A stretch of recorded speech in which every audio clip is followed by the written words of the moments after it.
mbokk yeeg xarit yi ñoo ngi leen di nuyu di kontaan dellu si waat ak yéen ci seen émission Tam Tam fii ci RTS 2 mbokk yi nag di am yaakaar ne yéen ñëpp vraiment vous avez passé un très bon week-end surtout nag en compagnie des programmes bi nga xamante ne bi saa su ne RTS 2 mi ngi leen koy concoctel mbokk yi ñu ngi nuyu nag tey spécialement waa Ndayane parce que xam nga ne am na benn festival bu nga xamante ne bi ñoo ngi ko fay waaj a def waaye nag ñu ngi nuyu képp ku nga xamante ne bi yaa ngi fii Sénégal waaye nag aussi képp ku nga xamante ne bi yaa ngi bitim réew parce que nag wax dëgg yàlla RTS 2 mbokk yi day dem fu ne ci àddina bi waaye nag may fàttali mun ngeen ñu suivre ci Facebook te di regarder encore nos émissions sur YouTube mbokk yi ñi ngi ñaan jàmm ak salaam saa su ne loolu la ñuy débuter vraiment semaine bi di ñaan wér ak wérle parce que nag ñi nekk ci hôpitaux yi wala ñi feebar sax nekk seen kër yi di ñu seetaan da ngeen di ñaanal vraiment wér bu baax a baax ñi nekk ci prison yi aussi RTS 2 mi ngi leen di ñaanal jàmm ak salaam képp ko am naqar aussi RTS 2 mi ngi ciy ànd ak yow di ñaan yàlla mu saafara tout simplement mbokk yi ñu ñëw ak yéen nag ci émission tam-tamu tey bi agriculture ànd ci ak suñu xarit madame Guèye Maymouna Sy madame Guèye nag mbokk yi la mu ñu indil tey dafay am solo ñu ne nag lancement au rapport mondial UNESCO 2018 sur la diversité dinañ ci ñëw ba ca kaname waaye nag danañu am invité bu nga xamante ne bi mbokk yi danañu am leneen lu nga xamante ne bi toujours ci wàllu agriculture danañu ko waxtaane ak moom bu ñu jógee ci loolu nag mbokk yi dañuy ñëw ci li nga xamante ne bi moom mooy référence saa su ne dañuy am mbégte di ci ànd ak suñu xarit Malcolm parce que nag wax dëgg yàlla référence bi mu ñu indil dafa mel ni sax dafa xaw a vraiment collé à l'actualité tout simplement parce que par anticipation en tout cas la RTS 2 mi ngi souhaiter bonne fête de Pâques ak suñu xaritu chrétien yi yëpp parce que wax dëgg yàlla dimanche la vendredi ñun ñëpp ñu ngi xaar suñu ay ngalax ñu ngi leen di vraiment ñaanal ñoom ñëpp ñu passé ko ci jàmm ak salaam suñu référence tey nag mbokk yi nekk ku nga xamante ne bi ak vraiment ñi nga xamante ne bi ñoom ñooy musulmans yi vraiment dialogue islamo-chrétien bi rek dañoo lëkkaloo ba mu doy te nag wax dëgg yàlla mu nekk kenn ci ñun muy abbé bi nga xamante ne bi Sénégal ñëpp bëgg nañ ko abbé Jacques Seck dinañ ci ñëw ak moom parce que nag wax dëgg yàlla vraiment référence la ci suñu dëkk bu ñu jógee ci loolu mbokk yi dañu ñëw ak yéen ci tàggat yaram ànd ci ak suñu xarit Moustapha Sadio parce que xam ngeen ne nag vraiment actualité bi sénégalais yi joué nañ waa US Wakaam ak Casa joué nañ ak leneen xew na fi dinañu ko yaatal ak suñu xarit Moustapha Sadio mbokk yi di jeexal émission bi saa su ne ak vue sur la toile waaye nag dañuy faral di am ay invité te tey nag dañuy am ku nga xamante ne bi ci wàllu aar mbokk yi mu ngi ciy yëngatu bu baax a baax ba nag def na ci ay jéego yu mag ñu kontaan ci moom muy madame Patricia Gomis di directrice bu festival Jaram Art mbokk yi madame Régie dellu siwaat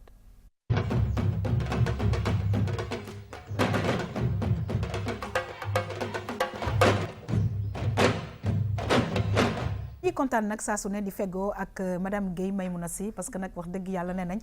dëkk faaw mu jublu ci li nga xamante ne bi moom mooy mbaaxam parce que nag ku sukkandiku si sa mbaax defe naa ne da nga war a mën a jëm bu baax a baax ci kanam te dañ koy faral di wax dëkk mënta développé te vraiment ànduñu ak culture bi xuus ci bu baax moo tax saa su ne ñu ciy xuus te nag lan ñu nar a waxtaane tey Maymouna dafa am solo muy lancement rapport mondial UNESCO 2018 ci diversité waaye nag ñu am beneen invité bu nga xamante ne bi ñoo ngi koy jundu la dernière fois Ndayane muy am festival bu fay am waaye maa ngi ko doon way sax xam naa ne baat bu neexul ñu ne xale ba demoon géeju Ndayane xol baa ngi mu doon ay lépp yu am solo ñoo ngi lay nuyu di la dalal jàmm c'est un plaisir comme ça Yaxam merci beaucoup mbégte bi séddoo naa ko ak yow altine bu nekk nag dañuy sawar a ñëw ci biir agriculture ci tam-tam ànd si ak ñi nga xam ne ñooy téléspectateurs yi ñu leen di nuyu bu baax fépp fu ñu mënti nekk si àdduna si di nuyu sama naataango yi ma nekkal ci plateau bi rawatina nag suñu invité spécial bi nga xamante ne am nañ ko tey xam naa bu ñu xuusee si kanam comme ni nga ko waxee def na jéego yu bëri ñu fas yéene waxtaan tey nag ci sunu mbaax ñu xool ana nan lañ koy defee ci diggu li ñu naan développement maanaam sukkaliku ba nga xamante ne suñu mbaax yooyu noonu dinañ ci mën a jëriñu bu baax a baax. très très bien ñu ngi lay gërëm di la sant te am naa yaakaar na ñun ñëpp dinañu àndandoo di ci jëriñu ci biir loolu nag mbokk yi damay kontaan vraiment ci nga xamante ne bi mooy sama Valentin saa su ne koppate bi day ñëw te nag koppate bi macha allah neex na ma ñoo ngi nuyu encore une fois maam mi ñuy seetaan depuis Mbour alors Malcolm dañuy kontaan parce que nag defe naa ne référence danañu wër àddina yëpp pour indi ay référence ci biir nag wàllu li nga xamante ne bi moom mooy religion ñu am ci référence bu nga xamante ne bi yaakaar naa ne sénégalais yi min nañ ko sénégalais yi dañu koy déglu sénégalais yi sopp nañ ko defe naa ne dialogue islamo-chrétien bi dañu tàyyi di ko wax Sénégal ñoo ngi koy doxal waaye nag moom mu ciy def ay jéego yu am solo ci biir loolu ci référence ñu faire un clin d'œil à nos amis chrétiens yi nga xamante ne bi dimanche le Pâques maa ngi koy wax sànq vendredi la ngalax bu leen ma fàtte Inch'Allah yaakaar naa kenn du la fàtte j'en profite di nuyu Mindeef. su ma ko waxee bàyyi ma kenn.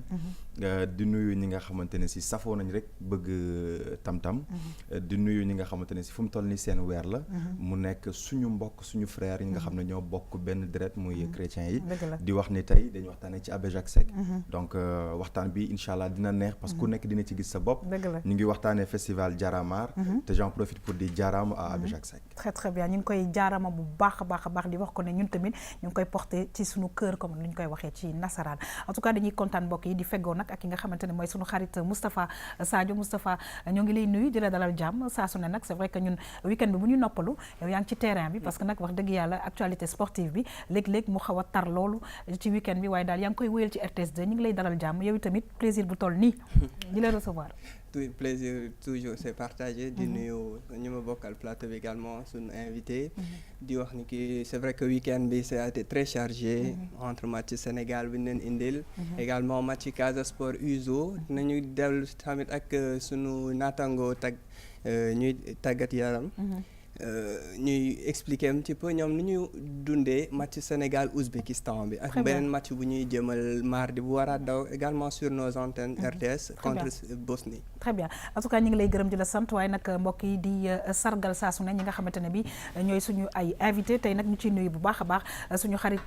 Patricia Gomis. Patricia dañuy kontaan ci sa teewaay parce que nag wax dëgg yàlla ku topp li nga xamante ne bi moom mooy actualité culturelle xam nañ ne boobu ba léegi yàgg na yaa ngi wéyal vraiment sa wàll ci li nga xamante ne moom mooy art bi ñi fàttali nag ne Patricia moom mooy directrice su festival Jaram Art ñoo ngi lay nuyu Patricia di la dalal jàmm c'est un plaisir de vous recevoir. maa ngi leen di fay yéen tamit di leen gërëm ci invitation bi ngeen ma jox tey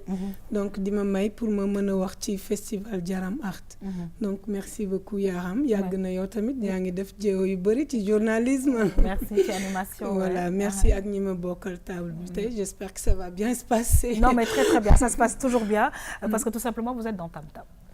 merci beaucoup mbokk yi ñu ñëw ak yéen nag ci li nga xamante ne bi moom mooy agriculture ànd ci ak suñu xarit madame Guèye Maymouna. alors Maymouna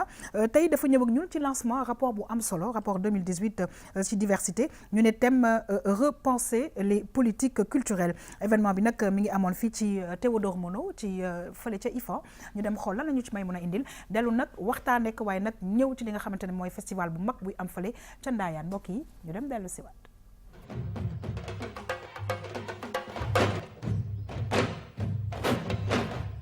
IFAN dafa nekk ci patrimoine ñëpp dañu ko ñëwee américains yi ñëw ba fii duñu ay collection loolu moo tax tey bi ñuy waxtaan ci affaire convention bi ñun dañ ci kontaan ci suñu wàllu bopp donc en tant que universitaire liñ ci gën a séntu mooy convention bi day jox nit ñi li ñu mën a tuddee tableau de bord boo xam ne bi ñëpp ci lañ ciy xool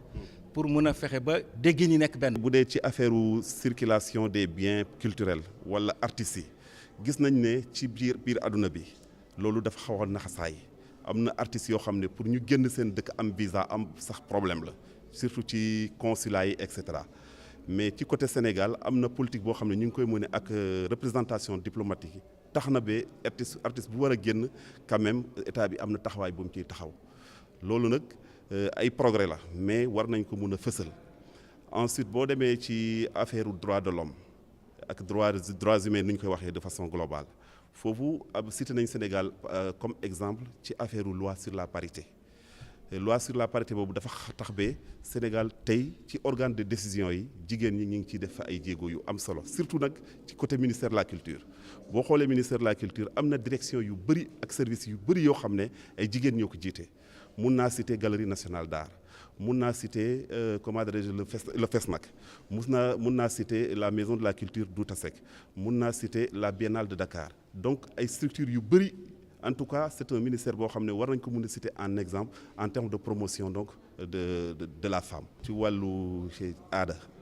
dafa nekk loo xam ne dafa am diversité pluralité comme ni ñu koy waxee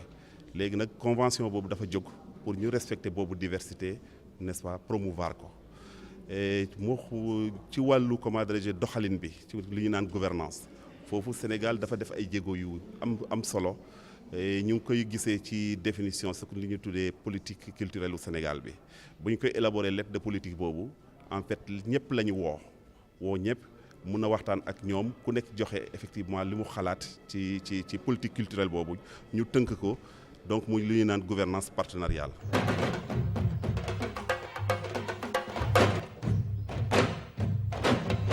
Maïmouna mu nekk nag vraiment ndaje bu nga xamante ne bi la ñu fay waxtaanee Maïmouna dafa am solo lool muy diversité culturelle waaye dafa fekk na am na nag vraiment ay vraiment surtout jëmale ko ci jigéen ñi mbiru parité yu nga xamante ne bi wax nañ ko fa moom itamit mu am solo parce que nag bu ñu fàtte ne am na fu mu nekk nii ay gox yu nga xam ne mbirum culture lañ fay def daal cité nañ ko muy galerie nationale Douta Seck ak yeneen yu nga xamante ne bi ay jigéen ko jiite ñoom itamit ñuy def liggéey bu rafet jëmale ko ci wàllu culture waaye Maïmouna ñu ñëw nag ci li nga xamante ne bi mooy lancement rapport bi nga xam ne am na solo. waaw rapport bi lancement bi am na solo lool fi nga jeexalee rek foofu laa jëlee ndax dafa bokk ci 4 axes majeurs yi nga xam ne moom la ñu génnee ginnaaw ba nga xamee ne def nañu lancement bi mooy li jëm ci wàllu promotion aux droits humains ak les libertés fondamentales de manière générale ñu wax ci ndax Sénégal daf si def ay jéego yu am solo ci wàllu parité bi directeur de cabinet ministère de la culture Lamine Sarr wax na ko lu ci mel ni galerie nationale Awa Cheikh Diouf ma nga fa boo xoolee lu mel ni biennale Mariam Ba Diop moo fa nekk ay ñoom Douta Seck madame Niang ak tamit sax si jamono pas instant yi nii lu ci meloon ne ay fes nag ñu mel ni ay ñoom ma jigéen nekkoon fa jiite ko muy ay acquis yoo xamante ne Sénégal def na ko te dafa amoon solo ñu wone ko ba pare surtout ñu inscrire ko ci li nga xamante ne mooy rapport mondial 2018 boobu ci biir rapport boobu yaa xam ba tey maa ngi wax sànq naan boobu mbirum parité bi dafa bokk ci axe majeur yi wante ñeent la yeneen ñett yi nag bokk na ci lépp loo xam ne dafa jëm ci wàllu système de gouvernance ak développement durable maanaam ñu fexe ba nga xamante ne dañu teg ay système yoo xamante ne bu fi nit ki nekkatul sax liggéey ak jéego bi nga xam ne liggéey na ba bàyyi ko fi nit ñi buñ ñëwee dinañ ci mën a tegu mu nekk une continuité comme li ñuy faral di wax naan l'état c'est une continuité. Absolument. Surtout que dañ nekk ci état yoo xam ne peut-être xëy na changement ministre yeeg yooyu dafay am loolu daal bu ñu fexe ba taxawal ko dina am solo beneen bi deuxième bi mooy fexe ba nga xamante ne mu am jëflante échange bu équilibré diggante suñu artistes ak artistes yu nekk feneen ak itam li nga xamante ne moom la ñu considérer en termes de biens et services surtout ci wàllu art xam naa mooy certainement produits culturels yi wala spectacle yi ñuy def ñu fexe ba loolu ñu mën di ko génnee di ko wane feneen circulation bi mën a yomb daal waaw bu baax a baax parce que léeg-léeg ay artistes dinañ bëgg a tukki duñ pour ñu am visa sax dafay nekk un problème te loolu je pense que ne frein la pour li nga xamante ne mooy développement wu culture bi ci mujj nag yaa xam beneen bi mooy fexe ba inscrire li nga xamante ne mooy culture suñu mbaax ci lu ñu naan cadre de développement bu ñu ne cadre de développement nag mooy politique u dëkk bi par exemple bu ñu jëlee Sénégal instant yi plan Sénégal émergent bi daanaka mooy cadre de développement bi nga xam ne moom la ñuy définir ñu fexe ba culture ñu duggal ko ci non pas comme benn mbir boo xam ne dañ koy xoolee comme folklore wala fo mais ñu inscrire ko au cœur même du développement te loolu pour ñu def ko il faut que mu am ay stratégie ak ay politique culturelle yu leer yu clair bien défini ba nga xamante ne nit ñi danañ xam fan lañ jëm. Très bien. Alors Patricia mu nekk nag vraiment thème bu nga xamante ne bi dafa am solo repenser les politiques culturelles waaye ci biir loolu en tant que femme yaa ngi évolué ci milieu bi nga gis ne que am na ay jéego yu mag yu nga xamante ne bi def nañ ko ci wàllu jigéen ñi jox leen ay responsabilités ci wàllu culture. Ouais, je pense que fii Sénégal depuis longtemps jigéen ñi ñu ngi yëngu ci art. Donc je pense que ne li ñu jot a def depuis boobu ba léegi bëri na lool. Voilà, je vais pas citer, c'est vrai qu'on a cité toutes les directrices de centres culturels. Oui. Mais c'est vrai que jigéen ñi ñu ngi ciy yëngu bu baax a baax. En tout cas man moom pour ce qui me concerne si sama domaine moom. Depuis 94 maa ngi doxal lu ñuy wax art pour les enfants donc théâtre jeune public. Depuis 94 ba léegi. Mais bàyyiwuma sama loxo te fi mu ne nii tey créé nañ benn centre d'art boo xam ne c'est destiné aux enfants. boo à Ndayane donc foo xam ne nii dañuy former xale yi ci métier art comme le clown le cirque marionnette ak yooyu yëpp. te ñu ngi ciy liggéey bu baax a baax ak suñu école yi nekk ci goxu Ndayane maanaam collège bi ak école primaire yi. Très bien. Donc alors dinañ ñëwaat bu ci kanam pourquoi avoir choisi Ndayane on y reviendra tout à l'heure. Mais Moustapha nga gis nag ne que vraiment thème bi defe naa ne dafa am solo saa su ne ñu ci ñëwaat parce que nag wax dëgg yàlla ñu xoolaat vraiment li nga xamante ne bi moom mooy les politiques culturelles. defe naa ne waxtaanee ko dafay am solo tout simplement pour que culture bi jëm kanam. Tout à fait mooy nag Sénégal dañu doon nag dëkk boo xamante ne dañuy jox importance bu baax jigéen nag. foog ñu seedeel ko suñu dëkk. te donc xam naa rapport mondial bi bu mu ñëwee tamit mu fësal un petit peu disparité yu de am entre poste de décision ci mbirum culture entre góor yi ak jigéen yi alors que quand souvent dañ koy dënk jigéen ñi si la ñuy gis ni ki day gën a marché. Absolument. Donc ñun dañuy continuer di wéyal non c'est clair. Donc c'est un peu partout comme ça. ci école man loolu j'étais souvent derrière une fille. Oui, deuxième place ak yeneen. Donc dafa doon lu am solo te Sénégal nag franchement dañ siy def que ce soit ci sunu président yi fiy jógee chaque fois dañuy jox exactement def ay jéego yu am solo pour réduire un petit peu creuser bu am entre góor ñi ak jigéen ñi. Tout à fait. En tout cas bokk nañ ci pays africains yi nga xamante ne bi ñu ngi ci def ay jéego yu mag. Alors Malcolm un mot par rapport ak li nga xamante ne bi mooy rapport 2018 bi ci diversité defe naa ne dafay am solo saa su ne ñu def taxaw seetlu te defe naa ne ci 2018 bi le thème a été bien choisi. Oui choisir nañ ko bu baax je pense que am na benn émission boo xam ne mosoon naa ko fi wax ne dañu toll chaque jour ci def ay théorie ci wàllu culture pratique bi day digg doom bu fekkee dañuy wax rek te yàlla moo tax pratique bi du bëri noonu. Et on aimerait bien que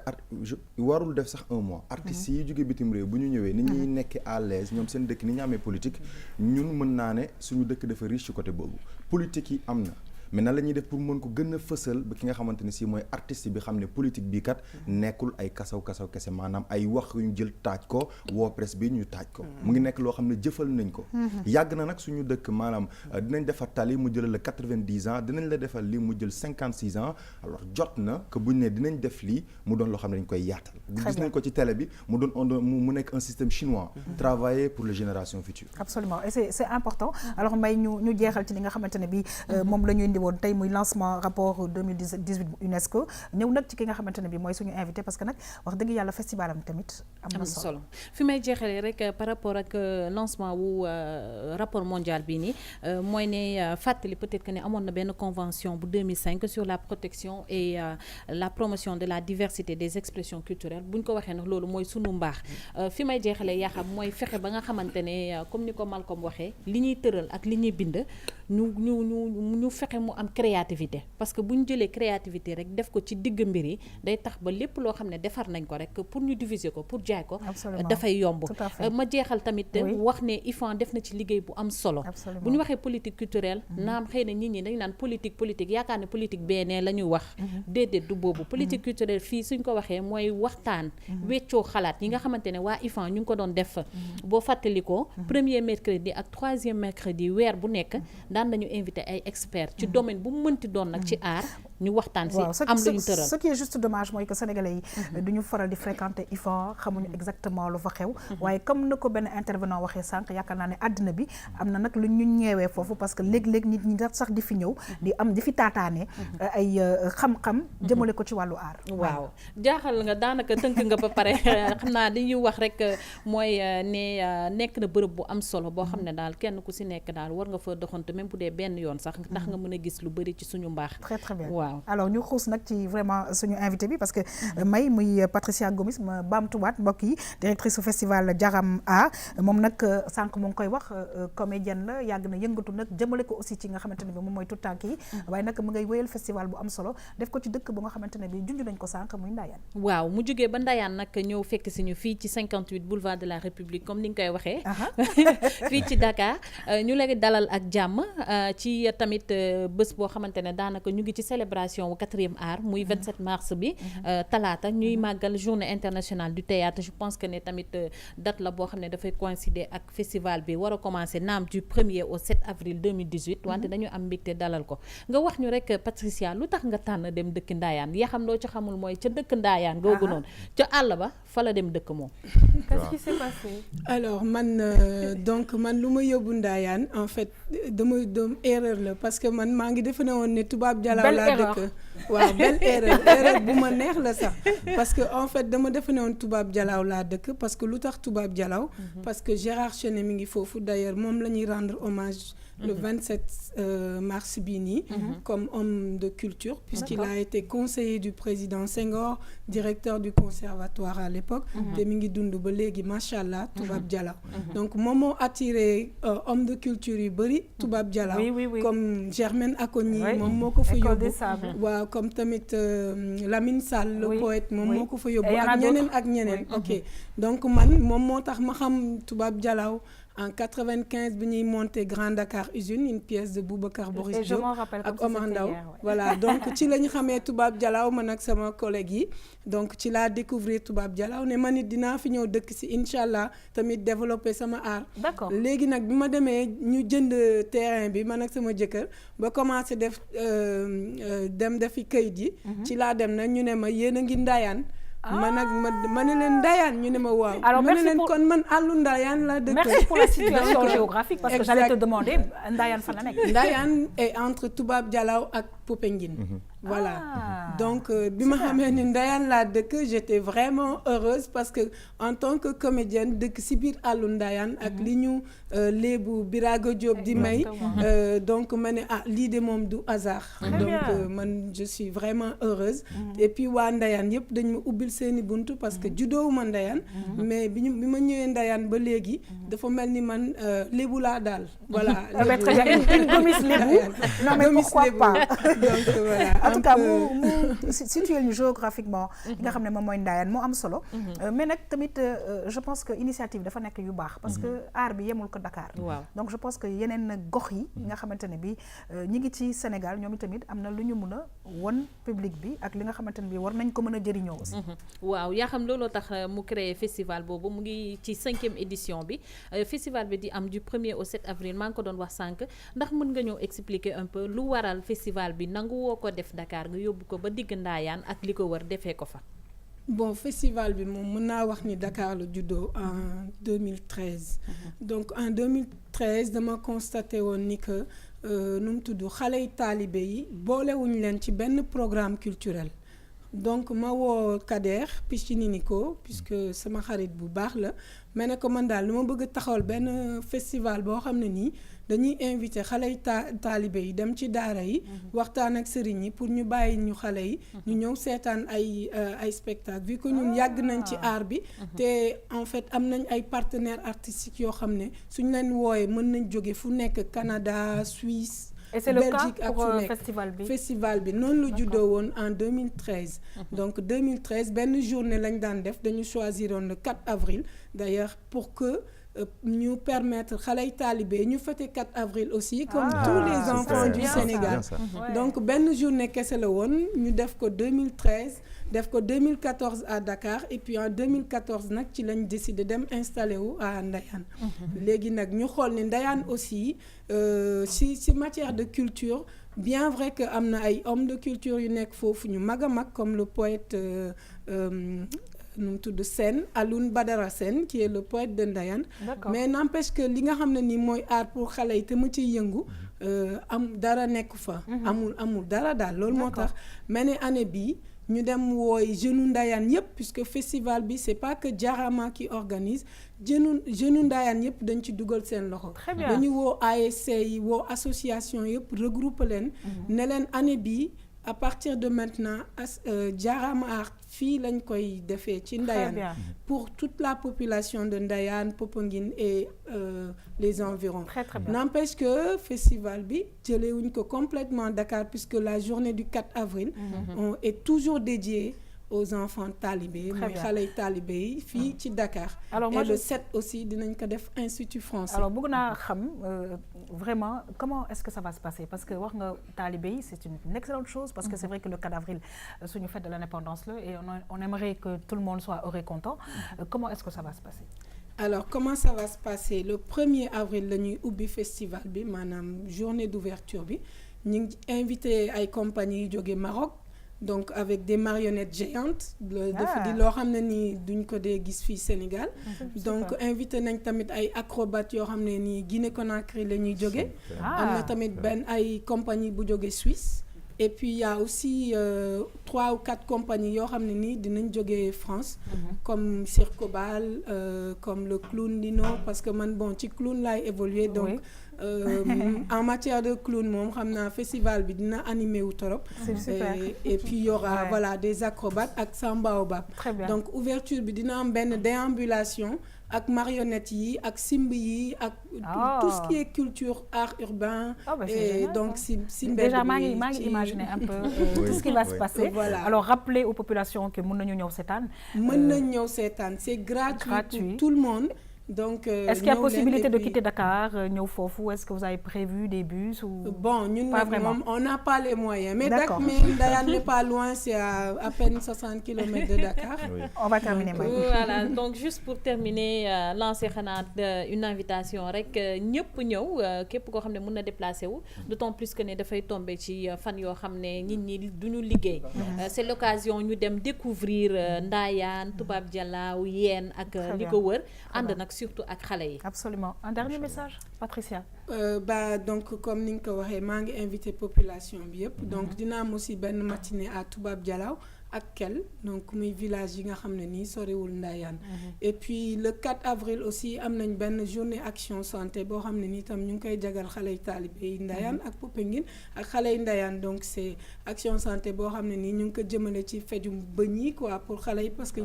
on sait que ne nit ki balaa moo yóbbu sa doom déjà mu dem gis dentiste souvent day fekk lex bi néewi na alors bu ñu ko yóbbu bu ñu ko dee seet avant muy feebar dina baax lool donc dina am journée de santé. Alors moi je suis vraiment très touchée par tout ça parce que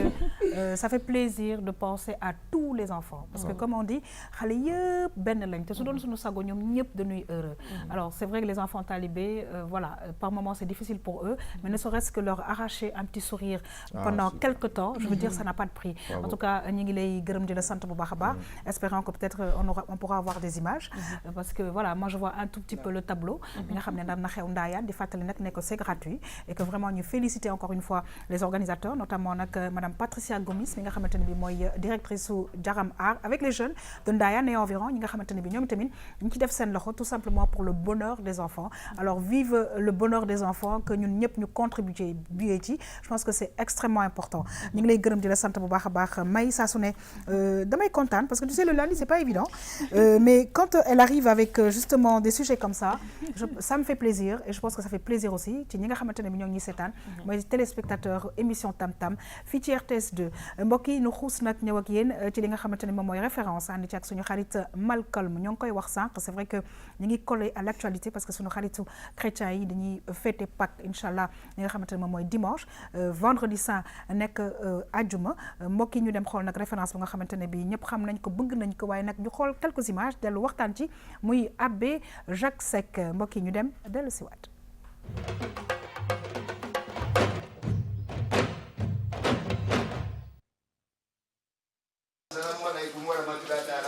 Ce qui est important, c'est pas la religion, c'est l'humanité. Si je te contemple. Dieu veut le pluriel religieux, et c'est évident. Il a voulu Jésus, il a voulu Mohamed, il a voulu Bouddha, etc.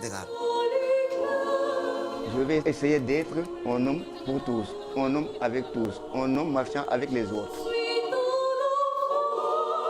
Yesu doomu Mariama, anamu, refahahu Allah ijola amane aussi le près de lui. Ciao, ciao, ciao, ciao, ciao, ciao. C'est l'idole de Palmarin. L'idole de Palmarin. ويل لكل همزة لمزة الذي جمع مالا وهدده. C'est un incompris, voilà, c'est un incompris, mais c'est un exemple. Il avait un slogan, tout par Marie, tout avec Marie, rien sans Marie. Il vit ce qu'il fait. Il aime, il y a quelque chose qui le pousse à le faire. Ça ne vient pas de lui-même. Que Dieu vous bénisse. Qu'il vous bénisse. Je suis content parce que l'église est pleine à craquer. Voilà des vrais chrétiens. Xaw ma feneen de waaye yéen fii waaw yéen a ko yor yéen a ko yor ma ne yéen a ko yor yéen a ko yor yéen a ko yor billaay waaw.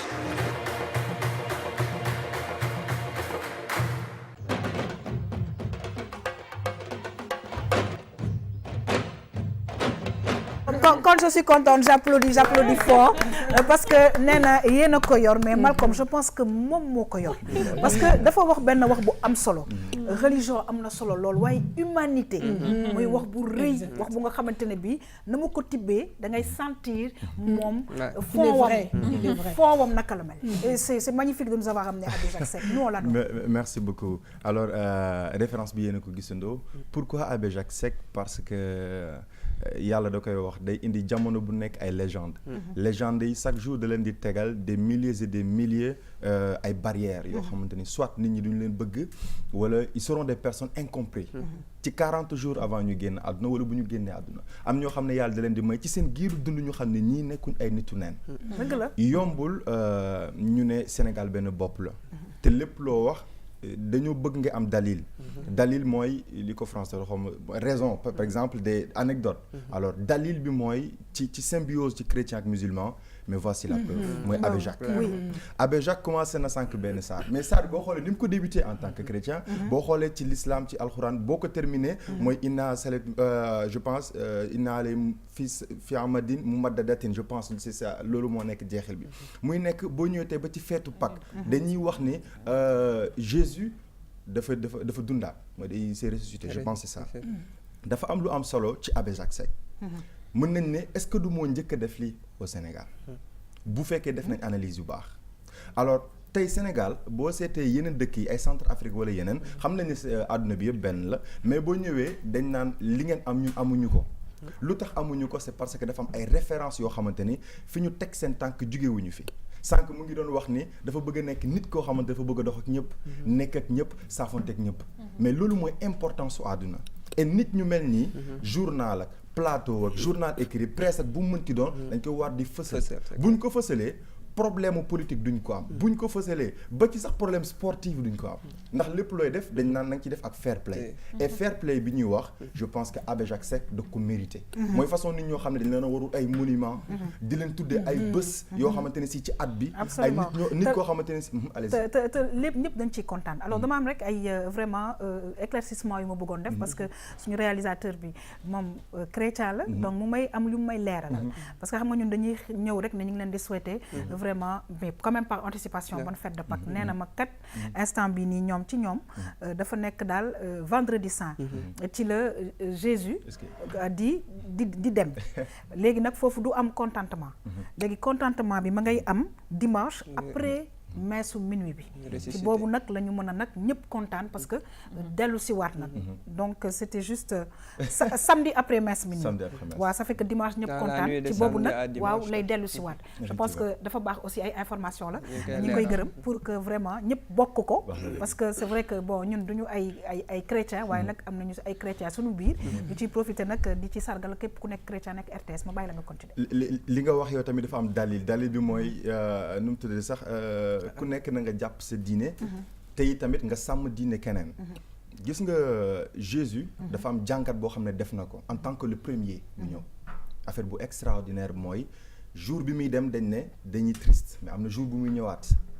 te dañu wax tamit am na koo xamante ne si moom borom fayda la nekkoon fii Sénégal il avait dit que nit ku am fulla ak ku am fayda da nga war a dee avant dee di ñëw affaire bu extraordinaire waxoon na ko ci Ancien Testament léegi alxuraanu karim ñëw firndeel ko ne nit dafa war a dee avancé dee di ñëw donc ban dee la ñuy wax très bien Jésus il a c'est-à-dire rassemblé na yooyu noonu dem na ñëwaat na mais c'est-à-dire quels sont les secrets yu ci laxasu et façon yooyu noonu il faut que dëkk bi am jàmm am ñu ñuy décortiquer imagine toi ku mel ni Abbé Jacques Seck ñëw di la décortiquer alxuraan di la duggal ci fii xamewul séeréer xamewul joolaa bu lay wan ni Sénégal da ngay toog man par exemple mën naa ne sama meilleur ami mu tuddee ko Aimé am doom doomam bu jigéen ale mu tuddee ko yaa xam ana différence bi ñun ñëpp ay mbindeef lañ te mbindeef lañu war a bokk dund je pense que alors ci biir loolu may interpeller Patricia parce que nag Patricia gis nga référence bi nga xamante ne bi indi nañ ko je pense que mooy ku nga xamante ne bi xam nga dafa am ay comme nu mu wax ci àddina dafa am ay nit yu nga xamante ne bi yàlla dafa am lu muy def ci ñoom quel que soit fu ñu bokk mi ngi mel ni sëñ Abdoul Aziz Sy quel que sëñ Fallou Mbacké quel que soit fu ñu bokk je veux dire ñëpp dañuy àndandoo bëgg ko te nag tey muy suñu référence mi nga xamante ne bi gis nga la joie même qu'il apporte même ci biir église am c'est vrai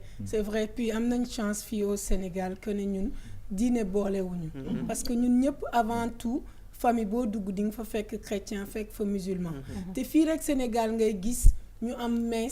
meesu Pâques nga gis sëriñ de Dakar mu nekk ci biir grand sëriñ fii ngay gis rek Sénégal abbé bi di dem ba Touba di waxtaan ak sëriñ Touba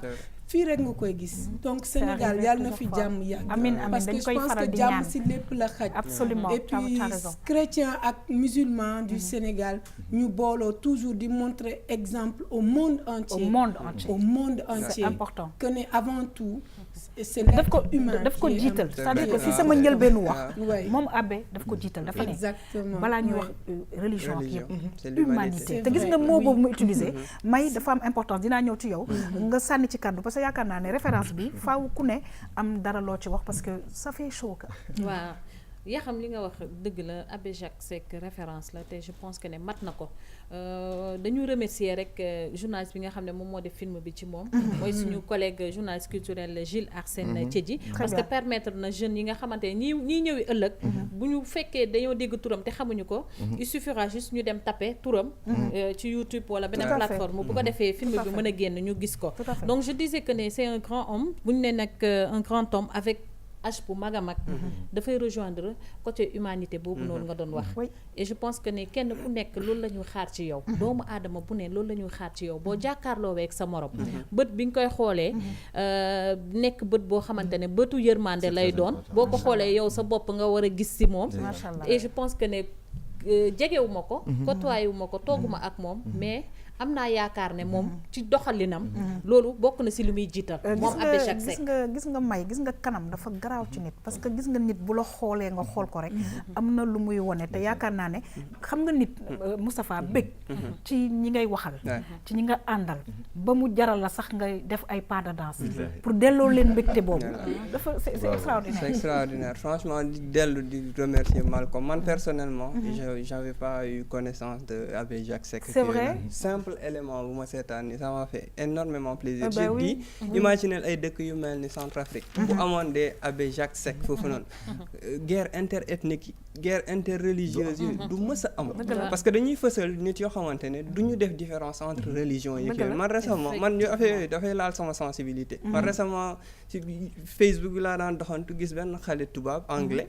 dugal penalty ci benn match international mooy xale mi-temps bi ni ñuy fooyee noonu mu dugal penalty bi ñëw sëgg julli jotewul lenn ak l'islam ak yooyu noonu mais dafa réewloo stade bi yëpp parce que tout simplement actuel meilleur buteur championnat Angleterre Mohamed Salah égyptien musulman la saa yu dugalee rek day sëgg julli yaa ngi gis muy affaire yoo xamante ne day casser barrière religieuse yi absolument indi humanité moo war a jiitu religion baax na am na importance et tout mais humanité bu ko jiitoo dina bëri est-ce que xam nga lu tax parce que yàlla bi dafa nekk benn te yàlla dafa ne man maa bind nit te la ma bind man nit laa ci gën a fonk kon ku ko fonkale nit sa jaamu yàlla tàmbali na waaw ma mottali ci dara balaa yow kii di Malcolm di jëlaat waaw damay mottali rek li Sadio wax yow nga mottali ko mooy ne côté humanité boobu noonu ngay wax ne moo war a jiitu effectivement moo war a jiitu wante la lay may ba nga mën ko jiital mooy nga am dégg-dégg bu baax ci sa diine boo amee dégg-dégg ci sa diine moom ngay jiital saa su ne alors on va terminer alors li ñuy terminer ci Abbé Jacques mooy di ko ñaanal liggéeyam bi ñun ndaw ñi ñu wéyal ko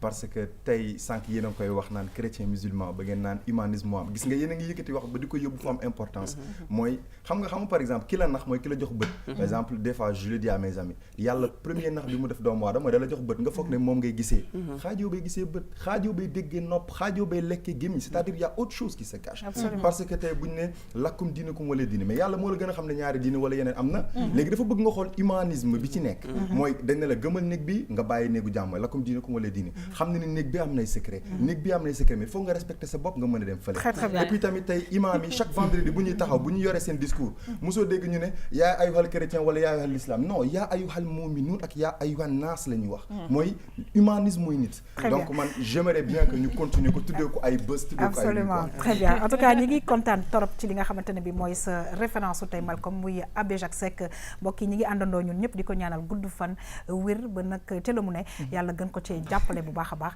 mbokk yi ñoo ngi gërëm di sant encore une fois c'est toujours un plaisir vraiment di vraiment am ay référence yu mel nii ñu wéyal mbokk yi suñu émission tam-tam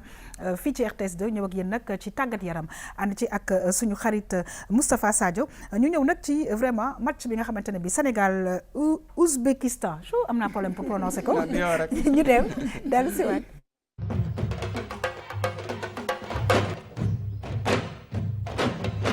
waa Moustapha ñu ñëw nag ci match boobu la nga xamante ne bi xawoon na kii tuuti de wala. waaw métti woon na daa bett Sénégalais tase équipe boo xamante ne même man sax dina am difficulté pour prononcer. turu dëkk Ouzbékistan. mu bokk ci pays dëkk yoo xamante ne ci ancienne bloc soviétique la nekk. donc pays yoo xamante ne ils ont été indépendants début année 90 yi. muy équipe boo xamante ne ci classement FIFA mu ngi ci 72e place. mun koy waxee ci olof suñuy image yi moom la ñuy découvrir noonu nag ñoom nag ñooñu dañu bett Sénégal 20e minute ñu am penalty. kii di Choukourov daal di dugal Pape Seydou Ndiaye ñu mën a Sénégal nag 1-0 à la mi-temps deuxième période bi nag si la Sénégal réagir muy kii di Moussa Konaté moom moo dugal butu égalisation bi ci service su ki naan Santingom nag si ñu bees ñi Aliou Cissé woo la ci équipe nationale moom nag franchement bokk na ci d'après spécialistes yi ci ñu gën a jël seen chance pour mën a bokk ci liste finale Aliou Cissé bu muy war a joxe mois de mai pour ñuy dem fee ci Russie donc occasion yooyu nañ lañuy gis nag Sénégalais yi raté nañu occasion yu bëri mais nag but bi moo nekk ni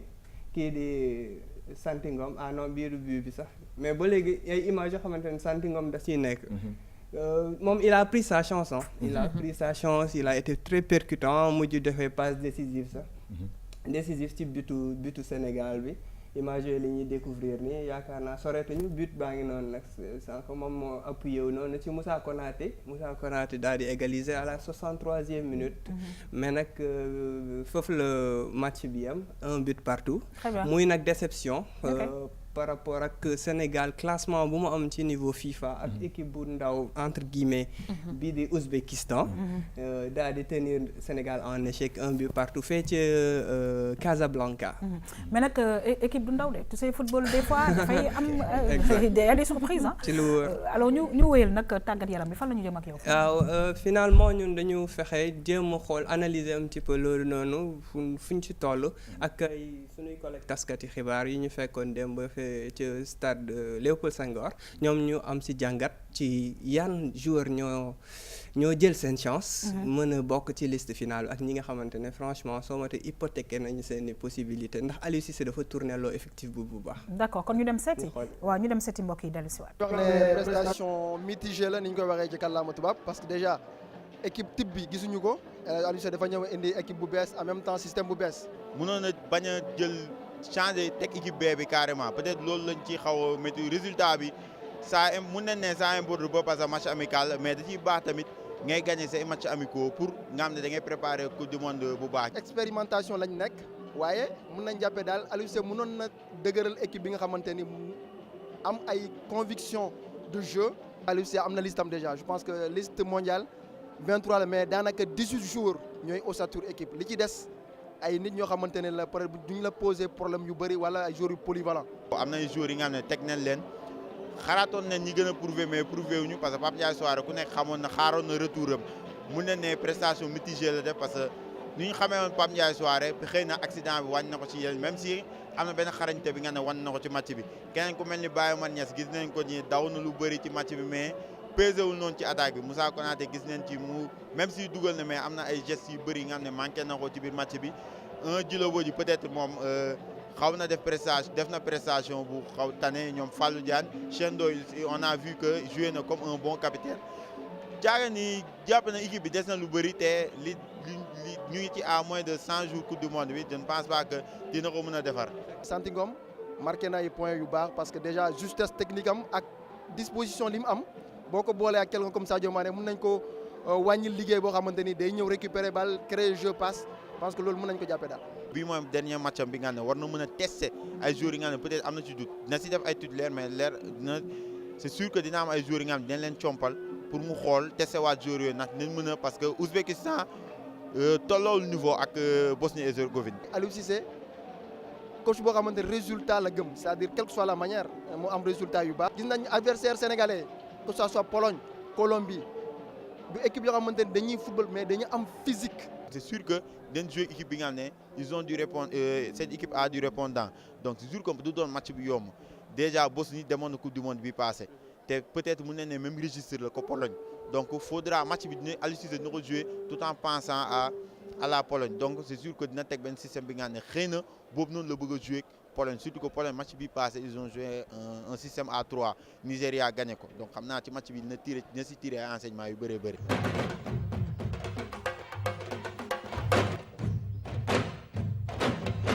c'est vrai que nag ay taskatu xibaar yoo xamante ne seen xam-xam màcc wax dëgg yàlla man xaw ma si dara léegi nag comme ñun yaay suñu spécialiste ñun tam ñu laaj la yow naka nga gisee match bi. waaw man loolu noonu dinaa si wax tuuti rek mais après damay delloo kaddu bi Malcolm parce que xam naa ne bëgg tàggat yaram la moom it spécialiste la. waaw man jàngat bu ma si am mooy. peut-être que Sénégal dafa jël de haut équipe bu ñu naan Ouzbékistan parce que franchement équipe bu méconnue la ci univers footballistique mondial. mais gis nañu équipe boo xamante ne daf ñu tegal système boo xamante ne dañu nëbb bal bi. Sénégal dafa amoon difficulté début match bi pour jot ci bal bi. équipe bi dafa nëbboon bal bi. mais nag à la fin changement yi et puis Aliou Cissé je pense daa am lu mu daan rechercher. parce que dafa tourner loo effectif bi disons à 80%. waaw il y avait très peu de titulaires yu mu aligné donc dafa revue d'effectif la woon mu daan may chance ñi nga xamante ne ay revenants lañu ki ci mel ni Pape Seydou Ndiaye ki ci mel ni Papi Djilo Bodji ki ci mel ni Baye Oumar Niass. ak tamit ay nit yoo xamante seen première sélection la ku di Santy Ngom mais moom au moins il a disons que moom mooy la bonne satisfaction ci match bii nii boo xamante ne daf ñu dese goût amer parce que victoire dafa baax nga dëkk ci. équipe yu ñu bokkal poule coupe du monde parce que coupe du monde jot na fii ak 2 mois di rappeler ne ki dina daw ci antenne RTS yi donc fii ak 2 mois la équipe yi ñu bokkal poule dañu aligner seen équipe type Colombie bi mu ngi daan jouer ak France. d'accord dafa aligner équipe type am France mené ko 2-0 mu gagné France biir Stade de France. instant yi ba léegi coow baa ngi fa France. très bien mais même chose Pologne dafa aligné équipe type mais gis nañu Nigéria jàpp ko dóor ko. même jour bi. très bien Japon nul ak Mali donc loolu la c'est pas mal comme nu mu jàngatee moom match bi. muy déception nag si mbirum résultat. alors on me dit qu'il faut y aller rapidement Malcolm peut-être ñu def très rapidement pour jàll ci beneen élément bi. ok à mon humble et modeste avis je pense que. équipe bii ñu gis nii boo xoolee waxtaan naa ci ak benn spécialiste mu ne ma bokk na ci équipe yi gën a baax défense au monde parce que dañoo physique boo seetee Colombie ak équipe bii nii par exemple équipe li koy gën a mën a téye mooy défense Sénégal baax nañu tactique alors ñëpp xam nañu logique mooy ki nga xam ne dafa physique boo ko bëggee sonal da nga koy daw loolu bëri. très bien ñun occasion yi ñu raté dafa bëri. occasion yi mënul nañ ko saisir xëy na lii la yàlla dogaloon mais yaakaar nañ ne bu bal bi gënee daw. défense ñoom seen défense dina sonn oui. alors moo ma gis nag ne que vraiment match yi. dafay permettre nga nattaat sa bopp. exact et je pense que loolu moo tax l'objectif c'est ça. nga nattaat sa bopp pour xool naka ngay. jouer waat naka ngay organiser waat quoi que nag duma spécialiste en tout cas ñi ngi sant di gërëm bu baax a baax mbokk yi di xuus nag ci émission bi fas yéene ñëw ak yéen nag ci US Ouakam ak Casa. waaw mooy dernier élément bu ñu leen di proposer mooy 19e journée championnat Sénégal diggante US Ouakam bi ñuy réintégrer championnat bi moom la ñuy gis noonu démb la fee ci stade Léopold Senghor. US Ouakam daan dalal Casa Sport rek noo leen gisee ni mosuñu am victoire ci biti. seen biir dëkk fee ci Ziguinchor rek la ñuy am ndam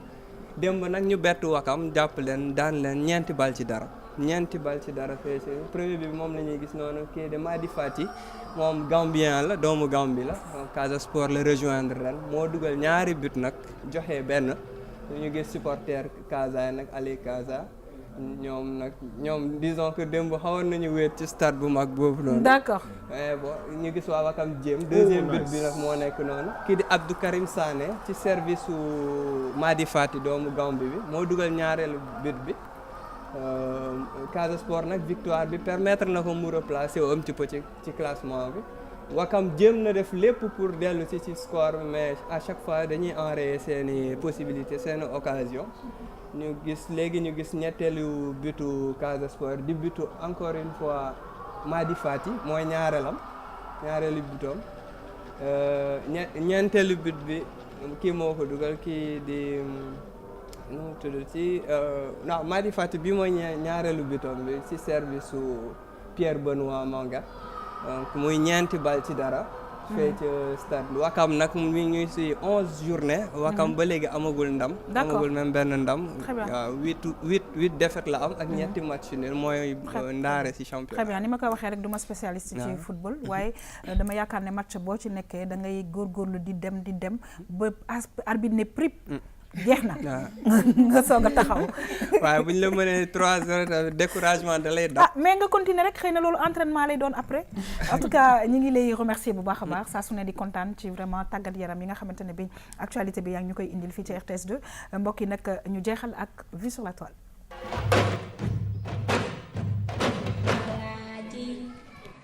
Maladies diabétiques sont causées de microbes qui vivent dans l'intestin. Ils sont qui appellent malades intestinales contagieuses. Épidémiques, on peut citer le choléra, dysenterie, la fièvre typhoïde. Pour éviter, il faut se laver les mains avant de sortir des toilettes. Boire de l'eau potable, protéger les aliments contre les mouches et la poussière. Manger des aliments non soyeux. Utiliser des cabinets, inhiber les veilles du choléra, s'appelle vibration cholérique. Manifestation du choléra, diarrhée sous forme de liquide, vomissement, maux de ventre.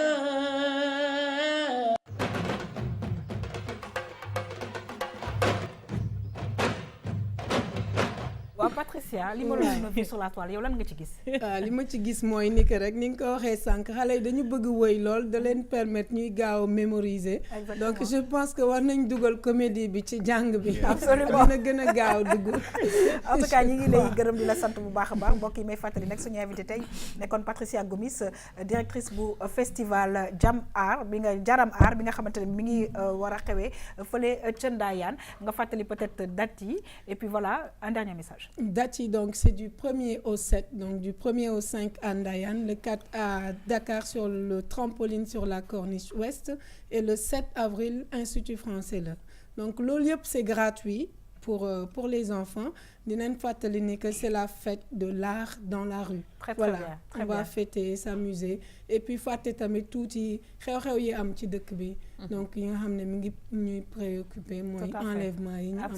et tout ça. Donc na parents yi ànd ak seeni doom ñu ñëw seetaan ci Ndayane soriwul. Et puis bon, ce sera une découverte. Voilà. En tout cas, ñu ngi lay gërëm di la sant bu baax a baax. Et puis on souhaite plein succès à toutes ces manifestations. maa ngi nuyu waa Ndayane yëpp. Très bien. ñuy seetaan RTS 2. Très bien, merci beaucoup. ñu ngi lay gërëm encore une fois et plein succès mbokk yi ci festival boobu nga xamante ne bi ma ngay xewee ca Ndayane et c'est vraiment pour les enfants. nañu continuer ñoom ñëpp di heureux tout simplement. Moustapha maa ngi lay remercier, plaisir de te retrouver la semaine prochaine. À la semaine prochaine. Merci beaucoup. ñu ngi gërëm di sant bu baax a baax madame Guèye Maymouna Sy. la nga ñu indil tey am na solo parce que nag vraiment